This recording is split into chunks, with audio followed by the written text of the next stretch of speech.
Halo, jumpa lagi dengan sudut panjang. Salah. Pandang. Sudut pandang. Yang panjang itu ujung panjang. Sudut pandang. Pada kali ini kita membahas topik yang sangat-sangat seger. Viral. Akan menjadi topik minggu ini karena apa? Jokowi turun gunung. Ngeri banget. Merinding. Oke. Saya Aryo Bimo. Pada hari ini ditemani, sebenarnya saya yang menemani ya. Karena ini para pakarnya, pakar Lampung, udah pakai tapis udah Lampung lah. Oke. Dede Uki Prayudi. Wih, tepuk tangan lah. Sangat tepuk. Ini Dede Uki Prayudi loh. Dan Koko Dirgantoro. Hidup Jokowi. Hidup Jokowi. Ini menarik ini karena pada kali ini kita akan bicara tentang bagaimana ketika Jokowi itu disebut turun gunung. Ini katanya kan dia mau keliling Indonesia safari. Ya. Tapi kok baru bilang mau keliling Indonesia aja ributnya minta ampun. Kan biasa aja ya orang-orang mau keliling Indonesia gitu. Mantan presiden ya mau bersilaturahmi, diundang, datang, kalau mau orang dia di rumahnya aja dikunjungi banyak orang gitu. Kemudian dia mau berkunjung ke seluruh Indonesia. Nah, yang pertama ini memang Lampung, makanya kita pakai tapis. Nah, oke. Jokowi turun gunung ini ternyata baru dikemukakan saja sudah banyak pro dan kontra. Pro dan kontra. Ada yang bilang matahari kembar lah nanti gimana. Padahal enggak lah ya. Yang presiden berkuasa sekarang Pak Prabowo gitu kan. Pak Jokowi mantan presiden yang masih banyak dikenal, banyak dicintai orang. Udah. Kesinambungan tuh oke gitu. Pak Oki lah yang sering bersinggungan. Gimana tuh? Ini nanti kita akan ulik nih. Uki pasti banyak tahu nih tentang itu gitu ya, karena dia gosip-gosip yang di atas ini banyak dengar nih. Kemarin sempat sempat dijadikan bahan bulian sama buzzer sebelah. Oh gitu ya? Dia sendiri nggak tahu, aku yang tahu. Biasa lah. Oke. Kita bahas itu ya hari ini ya. Supaya kita fokus ya, kita fokus gibah. Fokus bahas kunjungan Pak Jokowi yang pertama ini ke Lampung. Karena pada saat episode ini tayang, Pak Jokowi sedang keliling-keliling.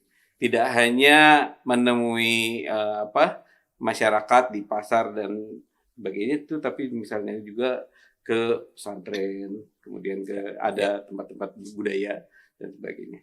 Oke, Bro Uki. Pandangan sekilas Bro Uki tentang, kita nggak sebut noise ya, tapi tentang hebohnya Pak Jokowi turun gunung ini gimana, Bro Uki? Sebenarnya yang kontra itu cuma satu kok. Dia ngomong PDIP aja. Jangan langsung gitu dong. Iya kan? Itu namanya langsung aja udah. Yang kontra itu cuma satu, PDIP. Dan kenapa mereka kontra? Karena mereka dua hal ya. Satu, karena mereka pengecut. Kenapa mereka pengecut? Karena mereka nggak berani jadi oposisi buat pemerintah. Beraninya jadi oposisi orang biasa, yang dalam hal ini adalah Pak Jokowi. Ya kan? Partai-partai di parlemen udah terang-terangan kok menagih sikap mereka. Lu kalau mau koalisi, koalisi. Kalau mau oposisi, oposisi. Ya. Jangan dengan berdalih sebagai penyeimbang, ya. Seolah-olah saat nyusun anggaran dukung di dalam forum resmi, ya. Taunya demo-demo kemarin, taunya petingginya ikut. Kayak amfibi hidup di alam. Iya. Jadi di forum-forum yang resmi, di forum-forum yang seharusnya dia dengan tegas menyatakan sikap, ya. Dia nggak berani menyatakan sikap. Berani sama orang biasa, Pak Jokowi. Nah, oleh karena itu saya katakan bahwa yang heboh-heboh ini, ya, dia adalah pengecut. Dan kenapa saya bilang heboh? Itu udah banyak banget statementnya. Statement pertama, disebutkan bahwa Pak Jokowi ini keliling Indonesia menebar ancaman buat Pak Prabowo. Itu udah banyak lah, Bang Ferdinand Hutahian, ya. Belakangan ada lagi tuh siapa di Storus dan lain-lain. Kemudian ada Pak Jarod Saiful Hidayat, ya. Kemudian jasa, gitu kan? Iya. Kemudian juga ada Pak siapa namanya?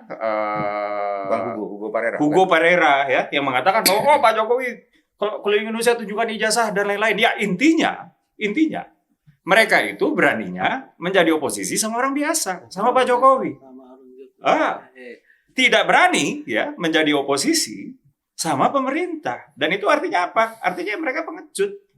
Gitu. Dan lucunya lagi ya, kalau misalnya dianggap Pak Jokowi itu orang biasa, dianggap sebagai mantan presiden. Dianggap sebagai mantan kepala pemerintah. Mereka kan ada di situ waktu Pak Jokowi menjabat. Jadi ini berkuasa juga. Iya, makanya ini sikap yang banyak menterinya juga. Iya, ini sikap yang enggak menurut saya ya. Oposisi enggak, koalisi enggak, ya. Even kepada Pak Jokowi pun mereka bingung, ya. Saya oposisi Jokowi, tapi ntar dulu. Kalau yang Jokowi yang dulu iya enggak ya? Karena mereka juga ada di sana. Gitu. Jadi saya bilang yang pertama itu adalah tentangan-tentangan dari PDIP itu adalah ya hanya menunjukkan bahwa mereka pengecut. Oke. Ya. Lalu yang kedua, tentangan-tentangan itu hanya menunjukkan sebuah kekhawatiran. Ya, sebuah kekhawatiran dikarenakan ya kita harus terang-terangan aja lah. Suara pendukung Pak Jokowi dan pendukung PDIP itu kan beririsan. Ya. Dan Pak Jokowi selama ini ya memang sudah keluar tapi belum masuk kemana-mana. Ya kan? Dan kalau sudah keluar belum masuk kemana-mana, itu artinya pendukung Pak Jokowi itu masih banyak yang ketahan di PDIP sebetulnya. Sebetulnya, kenapa? Seseorang itu hanya bisa pindah kalau udah ada dorongan dari tempat asal, ya, lalu tarikan ke tempat tujuan. Ini kan tempat tujuan belum ada nih. Ya kan? Nah, di jalan-jalan keliling Indonesia Pak Jokowi ini, yang saya dengar, yang semua orang banyak dengar adalah Pak Jokowi akan secara resmi kemudian bergabung secara formal ke PSI. Nah, inilah dia yang saya bilang tadi, ketakutan itu. Ketakutan. Karena nanti akan ada migrasi besar-besaran. Sebelum migrasi besar-besaran, sebelum Pak Jokowi bergabung PSI aja, migrasi dari PDIP itu udah banyak banget. Banyak banget. Jadi, dua hal itu. Ya, yang pertama karena PDIP simply pengecut aja sih. Yang kedua karena memang ada kekhawatiran, ketakutan, yaitu akan ada migrasi besar-besaran. Jadi inilah yang membuat PDIP itu seolah-olah menjadi bingung. Kok gua yang mecat Pak Jokowi, tapi kok rasanya gua yang dipecat? Kayak gitu. Tapi kenapa dia sampai ngomong matahari kembar itu tujuannya apa? Ya itu kan hanya upaya-upaya lama ya untuk mengadu domba. Karena lebih gampang memecah. Iya, mengadu domba Pak Jokowi dengan Pak Prabowo, dan di sini ya proksi yang dipakai ini adalah Mas Gibran. Jadi seolah-olah matahari kembarnya ini dia besar, kemudian Mas Gibran mendapatkan keuntungan ya dari matahari yang satu lagi, lalu kemudian Mas Gibran menjadi ancaman buat Pak Prabowo dan lain-lain, kemudian skenario-skenario yang ada di imajinasi mereka itu bekerja. Lalu itulah dia yang disebut matahari kembar tadi, yang sebenarnya nggak ada. Mana ada? Pak Jokowi ya kemarin-kemarin menerima kunjungan dari siapa? Mas Didit, ya kan? Betul. 2 hari kemudian menerima kunjungan dari siapa? Asprinya Mas Rizky. Ya. Jadi ada apa ini kemarin juga kita juga udah nonton ya di acara gosip bocor halus itu kan, bahwa wah ini ada pecah. Wah, sudah nggak akur. Wah, cara bekerja mereka secara itu berkali-kali kayak gitu basi juga. Basi kan? Basi. Bahkan kalau kita melihat secara reflektif, ya, transisi pemerintahan dari Pak Jokowi ke Pak Prabowo itu adalah transisi termulus yang pernah terjadi di Indonesia. Bahkan saya berani mengklaim di dunia, ya, nggak pernah ada pemimpin di dunia, ya, yang memasukkan katakanlah orang-orangnya dari calon pemimpin yang akan dilantik ini ke dalam kabinet yang disebut di situ waktu itu adalah tim transisi yang sudah berkutat ya membantu pemerintah di DPR untuk menyusun anggaran. Sebelum mereka Bahkan sebelum Pak Prabowo dilantik. Ya. Pak Prabowo dilantik atau Pak Jokowi berakhir masa jabatannya, nggak pernah. Ya, ya. Jadi secara reflektif atau kita melihat ke depan, Pak Jokowi sendiri yang udah terang-terangan Prabowo Gibran 2 periode kok. Nah, Jadi Ya. secara ngelihat ke belakang atau ke depan nggak ada itu alasan. oke. Oke, kita cooling down dulu. Cooling down. Sebentar. Kita Di awal emang harus gebrak. ngomongin Lampung dulu. Ya. Jadi oke. Saya Tapi mau ini lanjutin Lampung Uki, nih. boleh nggak? Satu kalimat doang. Boleh. Iya. Anda panas, kami puas. Waduh. Gila lu. Oke.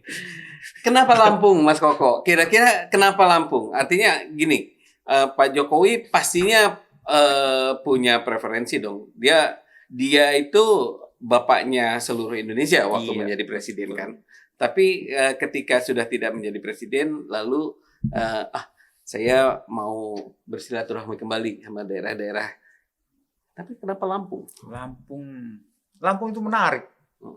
Lampung itu menarik. Jadi secara suku menarik ya kan. Terus komoditas-komoditasnya itu menarik. Hmm. Yang kita minum sekarang kopi itu. Hmm. Kopi ini salah satu yang terkenal mana? Hmm. Lampung kan? Lampung. Nanas salah satu yang paling banyak dihasilkan di Provinsi Lampung. Buah nanas. Udang, fanami itu juga Lampung. Apa lagi ya? Lada yang kita makan, yang black pepper paling terkenal di Indonesia. Kalau kita tahu lada pasti ngomongnya ini kan, Bangka Belitung kan. Itu yang lada putih. Tapi black pepper itu dari Lampung black pepper. Levelnya itu dunia. Kopi apalagi pisang. Pisang itu satu-satunya provinsi di luar Jawa yang bisa masuk 3 besar. Itu hanya Lampung. Itu produsen pisang. Sempat nomor 1. Jadi menurut saya di Lampung itu komoditasnya banyak, infrastrukturnya kurang nyambung tuh. Baik ke atas maupun ke Jawa, ke bawah gitu Iya, kan. betul. Dibangunlah itu tol. Kayak gitu. Pak Jokowi masih masuk ke arteri-arteri jalan yang rusak. Ingat nggak? 2023 atau kalau nggak salah ya. Jalan daerah Jalan daerah akhirnya di take over sama Pak Jokowi, ingat nggak? 102 km itu. Pakai APBN ya, itu APBN. ya. APBN 806 miliar. Itu aku rasa yang saya rasa keluarga-keluarga kita di Lampung, saudara-saudara kita di Lampung itu feel attached apa ya bahasa Indonesia? Sangat merasa dekat Ngeri sama Pak betul. Jokowi itu. Iya lah, udah berpuluh-puluh tahun itu jalan kayak gitu. Iya. Itu saya Kayak kira cuman tahun 2 tahun itu karena ya Hmm. jadinya rusak itu. Memang nggak Enggak. pernah dibenerin. Nggak pernah Emang udah lama itu. Iya. Nah ini kalau saya ngelihat nih, ini akan inline sama Pak Prabowo. Hmm. Jadi infrastrukturnya sudah, komoditasnya jadi bisa Hmm. berdagang dengan lancar. Nextnya apa? Hilirisasi komoditas lokal. Jadi kopi nggak hanya dijual red cherry atau green bean, tapi udah bubuk atau udah beans yang bisa di itu sendiri ya. Oke. Habis roasting sendiri ya. Pisang mungkin nggak cuma pisang, ada yang lain. Mungkin ekspor udah tahu ya, ekspor udang dari Lampung itu top sekali kan. Nah, banyak hal yang bisa hilirisasi. Jadi kayak Uki cerita tadi itu nyambung itu dari Pak Jokowi ke Pak Prabowo itu nyambung. Smooth banget, nggak cuma pada saat peralihan kekuasaan, tapi pasca kekuasaan ini programnya nyambung nih. Programnya nyambung. Ini kayak kemarin baru seminggu di Jatim. Di Jatim itu saya cuma ingin membuktikan bener nggak sih ini harga gabah sama harga jagung ini beneran loh. Harga gabah kering panen 7.400 nggak pernah terjadi sebelumnya. Itu hasil apa? Berarti ya. Itu bendungan yang dulu ada itu loh. Jadi cadangan airnya itu cukup. Cadangan air cukup, jalan cukup. Jagung kering sekarang 6.000. Jagung pipil itu agak sulit goyang pemerintah kalau petaninya itu pro pada pemerintah. Itu yang saya dapatkan ya kemarin di beberapa wilayah. Jadi ini nyambung dari infrastruktur termasuk bendungan sama jalan yang dibangun Pak Jokowi sama hasil panen yang harganya bagus. Nextnya mungkin hilirisasinya itu juga dijaga gitu. Nah, Lampung menjadi penting untuk didatangi, untuk silaturahmi kembali gitu. Kan masalah sumber dayanya yang ada di Lampung nih. Betul. Kalau balik ke politiknya, di Lampung sih ada apa tuh? Kalau misalnya kita mau gosip politik, ya apakah di sana banyak yang PDIP yang menang mungkin kayak gitu atau apa? Aku tadi sempat baca. PDIP Lampung tuh dewasa banget. Ada yang statement saya lupa namanya tadi. Bagus banget. Jadi menerima kunjungan tokoh nasional segala macam, dan dia nggak merasa insecure. Oh iya. Dia tidak merasa insecure karena PDIP punya pangsa pasar sendiri, ini ya, ke masyarakat. Lucu Jadi tuh. dia ngomong Bagus bahwa tuh. dia ngomong ya, saya akan menjalankan perintah dari DPP untuk kian dekat dengan masyarakat. Ini yang harusnya ada di DPP kayaknya, kebalik kayaknya. Dia nggak ada insecure. Saya sebut baca beritanya, nggak ada insecure dia. Itu Bagus nggak ada ini. insecure atau kode-kode? Nggak tahu saya. Nggak tahu saya. Tiba-tiba habis datang guys. Beberapa kepala daerah dari PDIP kan di Lampung kan ya. Ada. Ya, beberapa daerah itu misalnya kayak Lampung Tengah itu dominan. Saya kan waktu itu maju di sana juga. Ya. Lampung Ya. Barat kayaknya juga sama ya. Lampung Barat. Iya, Lampung Barat. Barat. Lampung Barat itu PDIP juga. juga. Tapi memang menarik ya tadi. Jadi dari sisi demografi nanti mungkin bisa dibahas juga. Tapi Lampung ini kan memang provinsi yang terbesar, yang next to Jakarta dan Jawa Barat ya. Artinya Betul. besar banget tuh Lampung dibandingkan. Jadi kalau misalnya istilahnya kalau kita mau mensuplai banyak ke Jawa, ini potensial banget kan ya. Atau mungkin pakai Jawa. Oke. Karena udah lumayan sejuk lagi. Nah, sekarang kita nggak bisa. kita agak hit up lagi ya. Jadi kalau misalnya itu namanya dinamik. Kalau lagu itu dinamik. Ya.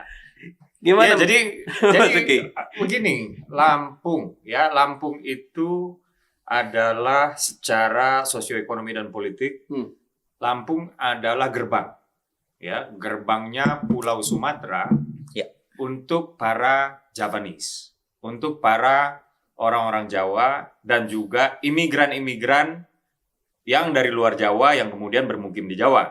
Ketika mereka ke Sumatera, ya, akan sangat mungkin, very likely, most likely bahkan ya, mereka akan melewati Lampung, gitu. Begitu juga kalau kita berbicara itu sosial ya, ketika social network itu sudah terjadi dan lain-lain ya. Begitu juga ketika kita berbicara soal migrasi di masa lalu, transmigrasi. Ya, jadi Lampung ini adalah salah satu lumbung transmigran terbesar. Destinasi. Ya, destinasi transmigran terbesar di Indonesia, ya, yang dimana di situ maka banyak sekali orang-orang Jawa, dan kita jadinya nggak heran kenapa di sana banyak orang-orang etnis Jawa yang tinggal di Lampung, ya, sehingga Lampung menjadi gerbang itu menjadi semakin relevan, ya, ini secara sosial lagi. Nah, kalau misalnya secara ekonomi tadi Bro Koko juga sudah bilang Lampung penghasil hasil perkebunan yang banyak, ya, termasuk kopi dan lain-lain. Jangan lupa bahwa ada juga Jambi, Sumatera Barat, Bengkulu juga banyak menghasilkan hasil perkebunan, ya kan? Nah, ketika mereka harus melintas melalui Jawa ke Jawa, yang dimana paling banyak pangsa pasar itu udah pasti di Jawa. Apa yang daerah yang mereka harus lewati? Lampung, jelas. Lampung. Pelabuhan Bakauni.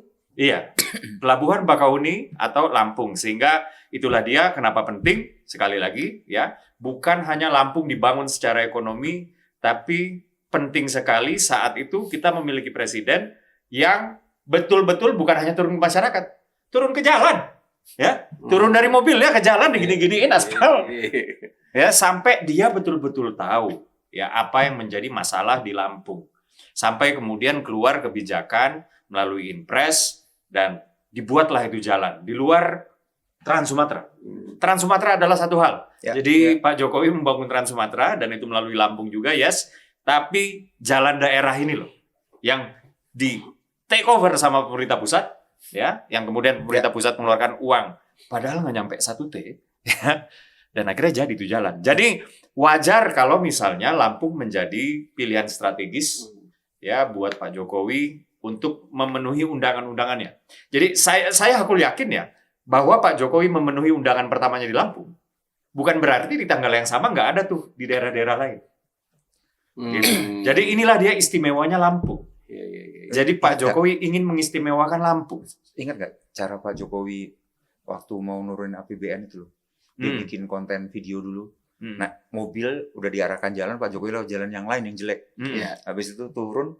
Cara komunikasi beliau itu namanya pasemon. Pasemon itu menyindir. Apa itu? Menyindir dengan halus gitu.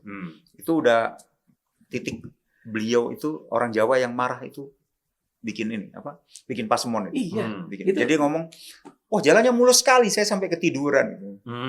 Pak Zul juga dari gitu.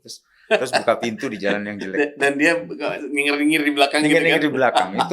Itu udah begitu emosinya menurut saya ya. Itu emosinya Pak Jokowi itu di situ. Wah, saya harus turun tangan. Tapi keren loh. Setelah itu kan beliau nyalon lagi jadi gubernur tuh nggak kepilih loh. Berarti orang Lampung Dampak. Dia bisa menghargai hasil-hasil pembangunan gitu ya. Bisa melihat bahwa sebenarnya kita itu kalau memilih ya, nah kemudian ya ini berdasarkan hasil aja apa yang dihasilkan. Jadi kalau misalnya dia nggak perform nggak usah dipilih. Ini gubernur Lampung yang berkuasa bener yang kemarin di saat Pak Jokowi saat itu Sidang. menyindir itu. Oke. Ini kita tadi baru ngomong potensi ekonominya perkebunan sama perikanan gitu. Wisata di Lampung itu seru juga, Pak. Iya, dia emerging. Itu Kalau ada menurut pulau saya yang itu itu keren banget Pahawang itu. bukan? Kayak Maldives. Iya, Pahawang.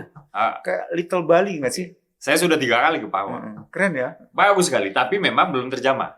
Belum Itu. terjamah, yang dimaksud itu adalah belum terjamah industri. Yang dalam hal ini adalah industri pariwisata. Iya. Sama ini ya, ada yang bisa lihat lumba-lumba. Saya waktu itu kesiangan. Pahawang itu. Nggak sempat lihat lumba-lumba itu. Dan untuk kalau senang Diving? bukan itu yang meluncur selancar Ini surfing, itu surfing. di pantai barat itu bagus banget. Lampung Barat yang ke atas pesisir. Ya. Kalau mau bikin ribut sama teman-teman Sumsel juga bawa-bawa Lampung. Saya bercanda sama teman-teman ya. Ternyata di Lampung itu juga penghasil duku yang manis juga. Oh iya. Iya. Dukunya tapi agak keruh warnanya. Dalam buahnya, daging buahnya nggak putih kayak dari Sumatera Selatan, agak keruh tapi sama manisnya. Pempek juga lumayan. Ya, itu ya. Tapi jangan sekali-sekali mengadu teman-teman ya. Enakan mana pempek Palembang sama Lampung? Nggak perlu ya kayak begitu. Tapi pempek Lampung enak. Bakso juga, bakso terkenal sekali. Baksonya sebelahnya pempek.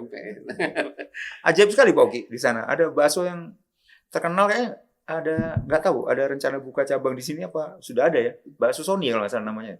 Yang terkenal di Lampung itu. Dia benar-benar hilirisasi tuh. Info yang saya dapat ya, mereka bisa dapat pasokan fresh daging yang bagus karena punya peternakan kabarnya. Jadi benar-benar harga baksonya terjangkau dan enak sekali. Jadi kapan kita ke Lampung nih? Ke Lampung nih kita. Telat kalau Pak Jokowi udah di sana hari ini. Tapi nggak apa-apa. Jadi itu dengan adanya jalan yang dibangun Pak Jokowi ini, kita ke Lampung itu udah akan enak. Udah nyaman ya. Udah nyaman. Nyaman banget. Yang tadinya bahkan ya, saya dengar cerita dari ibu saya dulu di Tanjung Kerang kan.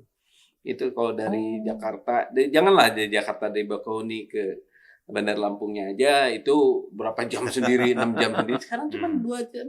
Paling lama itu 1,5 jam itu udah nyampe gitu. Pakai tol. Untuk itu apalagi mau ke Palembang gitu. Saya tuh ke Palembang tuh waktu di Lampung udah kayak ini aja Bandung Jakarta atau apa. Rasanya deket aja. Dekat. Jauh banget. Dulu jauh banget. Jauh banget. Nah, itulah yang mungkin bisa kita bicarakan ya. Tapi saya masih penasaran satu lagi. Jadi apakah sebenarnya benar nggak sih Pak Jokowi itu kayak kan saya ininya omongannya dari PDIP, ngomongin PDIP tadi bilang ya. Dia saya akan menjaga kader-kader supaya nggak dibisikin lah sama Pak Jokowi supaya pindah gitu. Emang Pak Jokowi bisikin kader-kader partai lain untuk nyuruh-nyuruh pindah? Enggak kan? Enggak. Jadi begini, Mas Bimo. Ini saya menggunakan teori-teori dari demografi lah ya. Teori terkait migrasi. Ya. Teori migrasi yang saya pakai di sini ada 2. Teori pertama adalah push and pull factor. Push factor itu adalah yang mendorong seseorang keluar dari tempat asal. Pull factor adalah yang menarik seseorang ke tempat tujuan. Ya. Kalau push factornya nggak ada, pull factor doang yang ada, tetap orang nggak akan pindah. Ya. Nah, terkait dengan push factor ini, kalau misalnya di PDIP orang-orang tersebut dia merasa, oh saya punya masa depan di sini, atau misalnya dia merasa nggak mungkin lah kalau saya udah terpilih, kemudian demi anak dan cucunya Ibu Megawati, kemudian saya harus memberikan kursi saya, padahal saya udah capek-capek, misalnya.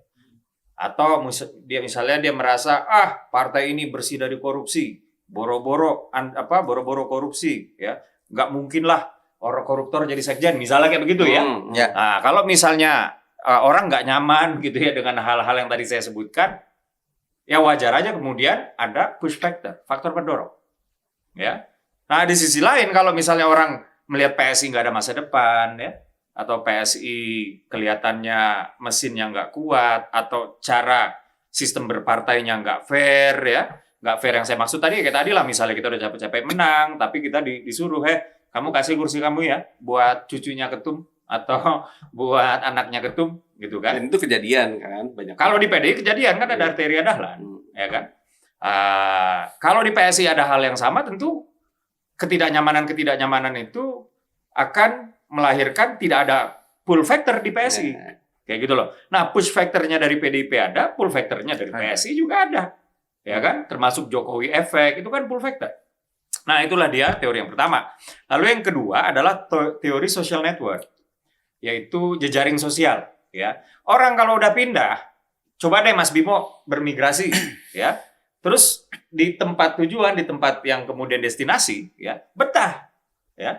Pasti kan cerita-cerita di tempat asalnya, ke kawan-kawan lamanya, ke orang tuanya, ke tetangganya. Oh, tempat saya enak. Oh, saya diginiin. Oh, saya betah. Ya kan? Dimanusiakan. Iya, dan ini organik. Ini udah hukumnya manusia. Dan orang-orang itu kemudian menjadi tertarik untuk pindah juga. Gitu. Jadi nggak ada tuh gerakan, manuver. Ya orang-orang ini betah, terus lu mau apa? Kalau partai lu nggak ada masa depan, ya. Kalau partai lu cuma partai masa lalu, atau misalnya partai lu terang-terang kadernya udah menang tapi kursinya harus dikasih ke cucunya ketua umum, ya kan? Mau apa? Terus habis itu orang-orang yang di sana cerita, oh iya, saya diberikan tempat layak. Oh iya, saya dihormati di tempat baru saya. Oh iya, saya disambut dengan baik. Nah, orang-orang yang belum pindah ini kan kemudian akan tergerak hatinya, dan ini sangat organik. Anda nggak bisa ngelawan itu.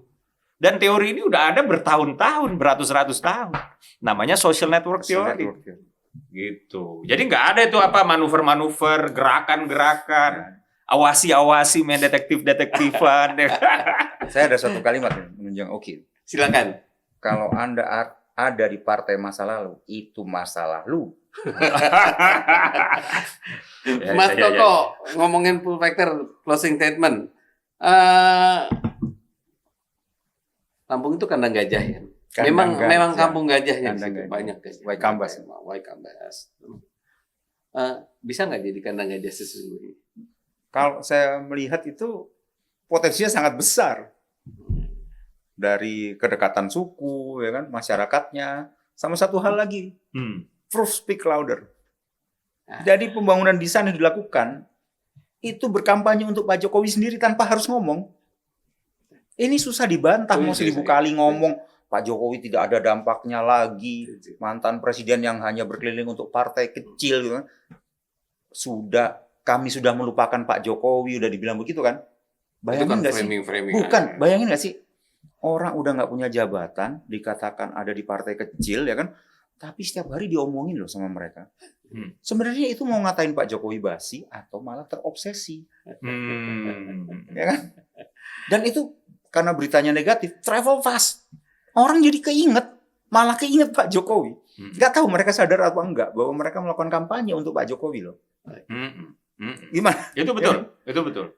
Itu betul. Dan yang paling pasti yang mereka lakukan adalah mereka membantu kawan-kawan di PSI untuk melekatkan asosiasi politik Pak Jokowi dan PSI semakin lebih baik lagi. Karena kan memang PSI harus melakukan ini.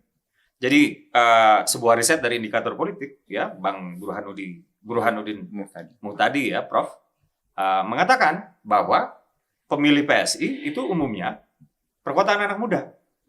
Sementara fans boy sama fans girl-nya Pak Jokowi ini kebanyakan pemilih dewasa, lanjut usia, dan di perdesaan. Gitu. Dan mereka inilah yang merasakan jasa-jasa Pak Jokowi termasuk dana desa dan lain-lain. Nah, untuk kemudian mensosialisasikan Pak Jokowi adalah PSI, PSI adalah Pak Jokowi, ini butuh waktu dan tenaga. Dan abang-abang kita yang ada di Moncong Putih, Bang Deddy Sitorus, ya, siapa lagi? Ferdinand Hutahian, lalu Andreas Hugo. Itu sebenarnya PSI itu patut berterima kasih sama mereka. Karena mereka lah yang siang malam, ya, sore pagi itu sibuk ngejelek-jelekin Pak Jokowi. Pak Jokowi diomongin terus, dan di dalam narasi mereka itu mereka sedang memisahkan asosiasi politik PDIP dengan Pak Jokowi dan mendekatkan asosiasi politik PSI dengan Pak Jokowi. Jadi PSI seharusnya berterima kasih kepada mereka. Ada yang menarik itu. Oke.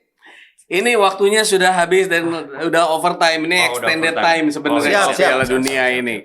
Tapi nggak apa-apa. Ini menarik banget. Semoga bisa menikmati ya apa yang dibicarakan sama ini. Tapi yang penting kita lihat dan saksikan terus Pak Jokowi dari daerah ke daerah, pasti menarik banget Pak. Pasti akan beda. Latar belakangnya juga beda. Tapi buat Lampung kayaknya nggak ada istilah matahari kembar tuh buat Lampung. Karena Pak Jokowi punya tempat sendiri di hatinya, Pak Prabowo juga punya tempat sendiri di hati masyarakat Lampung. Oke, sampai jumpa. Apa salam penutupnya? Gue nggak tahu. Nggak ada salam penutup. Nggak ada salam penutup. Wassalam. Tetap sehat, pilih sehat, atau pilih Jokowi. Pilih hidup sehat atau pilih hidup Jokowi. Buat kita dua-duanya.